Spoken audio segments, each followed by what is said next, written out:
तर आज आपण कमी वेळामध्ये आणि कमी साहित्यामध्ये झटपट बनणारी मिठाई बघणार आहोत। तर इथे मी एका पातेल्यामध्ये साखर घेतली आहे। 2 कप जरी मी साखर घेतली असली तरी आपल्याला इथे 1.5 कपच साखर लागणार आहे। अर्ध्या कपाची एक्स्ट्राची चाचणी मी दुसऱ्या पदार्थात वापरणार होते म्हणून यातच मी अर्धा कप साखर एक्स्ट्राची टाकली आहे। आपल्याला या रेसिपीसाठी 1.5 कपच साखर लागणार आहे। तर मी 1.5 कप साखर घेतली आणि त्यामध्ये अर्धा कप एवढं पाणी घालणार आहे। त्यानंतर ह्याला चाचणी अजिबातही 1 तार किंवा 2 तारेची चाचणी आपल्याला करायची नाही आहे। साखर विरघळली की 2-3 मिनिट ठेवायचं आणि नंतर गॅस आपल्याला बंद करून घ्यायचा आहे। तार येईपर्यंत आपल्याला चाचणी अजिबातही करायची नाही। बघू शकताय मी यानंतर गॅस बंद केला आहे आणि चाचणी बाजूला ठेवली। आता घेतली एक कढई आणि त्यामध्ये टाकते बेसनचं पीठ।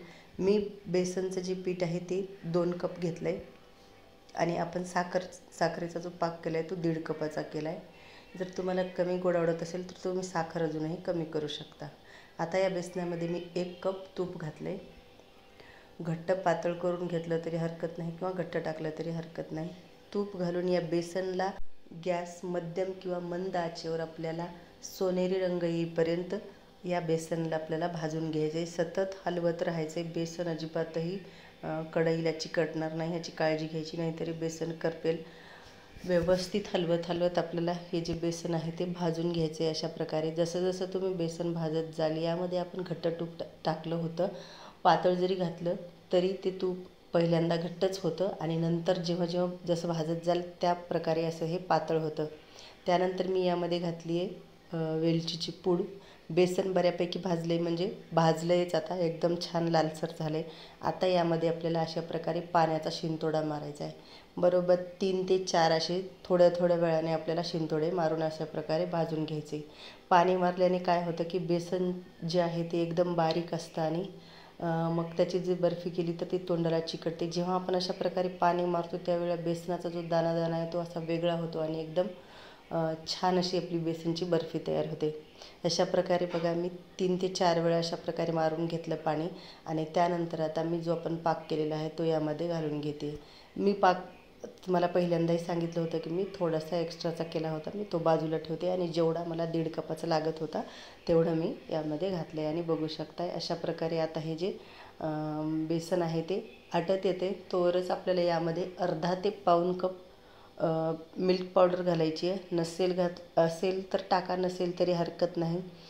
मिल्क पावडर नसेल तर जेव्हा आपण हाताने पाणी मारतोय त्याच वेळेस तुम्ही त्यामध्ये साईसकट अर्धा कप दूध घालायचे, म्हणजे एकतर पाण्याचाही वापर नाही होणार आणि तुमचं जे मिल्क पावडर वापरायचं होतं तेही स्किप होऊन जाईल आणि बर्फी जी आहे एकदम छान आणि टेस्टी होईल। आता बघू शकताय बेसन जे आहे आटत आले। अशा प्रकारे कढईला बेसन सोडलं की यानंतर याला एकत्र करून घ्यायचे आणि एखाद्या केक टिनमध्ये किंवा कोणत्याही डब्यामध्ये किंवा कशामध्ये याला सेट करून घ्यायचे। बुडाला मी तूप लावून घेतलं आहे, नाही घातलं तरी हरकत नाही, भरपूर आपल्या यामध्ये तूप आहे। इझिली आपली जी बर्फी आहे ती निघून येईल। यावरती तुम्ही ड्रायफ्रूट्स किंवा काहीही टॉपिंग असेल तर घालू शकता। मी नाही घातलं, मुलं काढून खातात त्यामुळे जसं आहे तसंच। तर आता थोडा वेळ थंड होऊ दिलं आहे, 1-2-4 मिनिट, आणि त्यानंतर याच्या मी अशा प्रकारे वड्या पाडून ठेवते। वड्या पाडून झाल्याच्यानंतर पूर्ण ह्याला थंड होऊ द्यायचे आणि नंतरच ह्याला बाहेर काढायचे। वड्या जशा पाडायच्यात तुम्हाला त्यानुसार तुम्ही आकाराने पाडू शकता। त्यानंतर त्यावरती ताट उघडे घालून अशा प्रकारे त्याला उलटी करून बेसनाच्या वड्या आपल्या काढून घ्यायच्यात। तर बघू शकताय बेसन वडी आपली एकदम छान आणि सुटसुटीत अशी तयार झाली आणि टेक्स्चर एकदम छान आले आणि तोंडात टाकताच विरघळेल अशी बेसनची बर्फी झालेली आहे। बेसनाचे पदार्थ करायचे म्हणलं की बराच वेळ जातो आणि खूप पेशन्स लागतात। तर बघू शकताय किती सुंदर टेक्स्चर आलं आहे, किती सुंदर आतमधून त्याच्या जे वडे आहेत ते दिसत आहेत आणि एकदम छान तोंडात टाकल्या विरघळेल अशी बर्फी तयार झालेली आहे। तर नक्की एकदा ट्राय करा आणि व्हिडिओ कसा वाटला हे नक्की कमेंट करून सांगा। व्हिडिओ आवडला असेल तर व्हिडिओ लाईक आणि चॅनलला सबस्क्राईब करायला मात्र विसरू नका। भेटूयात पुढच्या व्हिडिओमध्ये, तोपर्यंत धन्यवाद।